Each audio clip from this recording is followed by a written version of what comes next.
May mga nagsasabing passion ang pagsusulat at maging isang journalist. Ngunit iba ang pangarap. At ang sabi pa ay minsan may point sa buhay natin na kailangan nating mamili between what's your passion and what could be your lifetime solution, lalo na sa hirap ng buhay ngayon. Ayon naman sa iba, pinaghihiwalay ang passion sa karir. May mga taong isinasakripisyo ang kagustuhan para sa pagiging practical. Subalit, nakikita naman natin na iba't iba ang katayuan o kalalagayan ng mga journalist o mamamahayag sa iba't ibang bansa. Subalit, may isang common denominator na kinatatakutang mangyari sa buhay ng bawat mamamahayag. Ito ay ang matay ng dahil sa mga pagbubulgar o pagsusulat ng katotohanan. Sabi naman sa nalathalang editorial ng Filipino Star Opinion na may petsang May 5, 2024, ang Pilipinas, mahirap na bansa para sa mamamahayag. Ganito ang sinasaad sa nalathalang artikulo, nananatili pa ring mahirap o mabigat na bansa para sa mga mamamahayag ang Pilipinas. Batay sa inalabas na taunang Press Freedom Index ng Media Watchdog Reporters Without Borders kasabay sa pagdiriwang ng World Press Freedom Day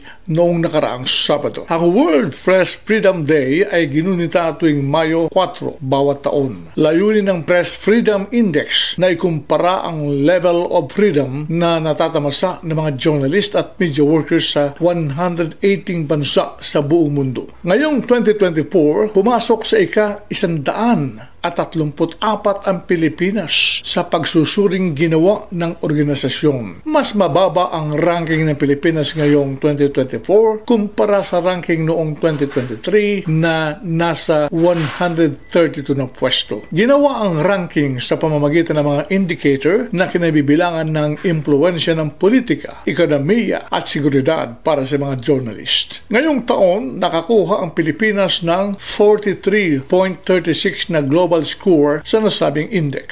Ito ang pinagbabatayan para mapabilang ang Pilipinas sa mabigat o mahirap na bansa para sa mga mamamahayag. Ayon sa report, mas kakaunti ang pag-atake sa mga miyembro ng media mula nang maupo si President Ferdinand Marcos Jr. noong 2022 kumpara sa administrasyon ni dating Pangulong Rodrigo Duterte. Ganun man, ikinababahala pa rin sa administrasyon ni Marcos Jr. ang red tagging kung saan may mga miyembro ng media ang inaakusahang kasapi ng komunistang grupo. Ilang mamamahayag ang nagsampa ng demanda sa ilang personalidad dahil sa akusasyong miyembro ng mga makakaliwang grupo. Sa administrasyon ni Marcos Jr., 4 na mamamahayag na ang pinapatay at hindi pa nalulutas hanggang ngayon. Uhaw pa sa hustisya ang mga kaanak ng biktima. Unang pinaslang ang radio broadcaster na si Ray Blanco ng Mabinay, Negros Oriental noong September 18, 2022. Pinagsasaksak siya habang patungo sa radio station. Ang ikalawa ay ang veteran broadcaster na si Percy Lapid na binaril at napatay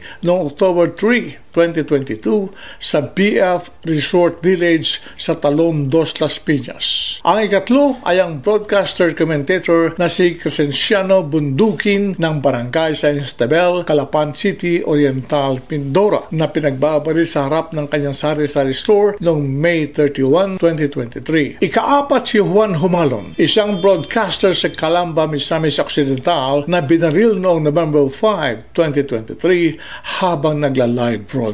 Sinabi ng Malacanang noong July 2022 na maglalatag ng mga bagong programa ang pamahalaan para maproteksyonan ang mga mamamahayag. Sana matupad ang pangakong ito. Umaasa ang mamamahayag na hindi magiging delikado at mabigat na bansa ang Pilipinas para sa kanila. Yan ang kabuuang artikulo ng Filipino Star ngayon.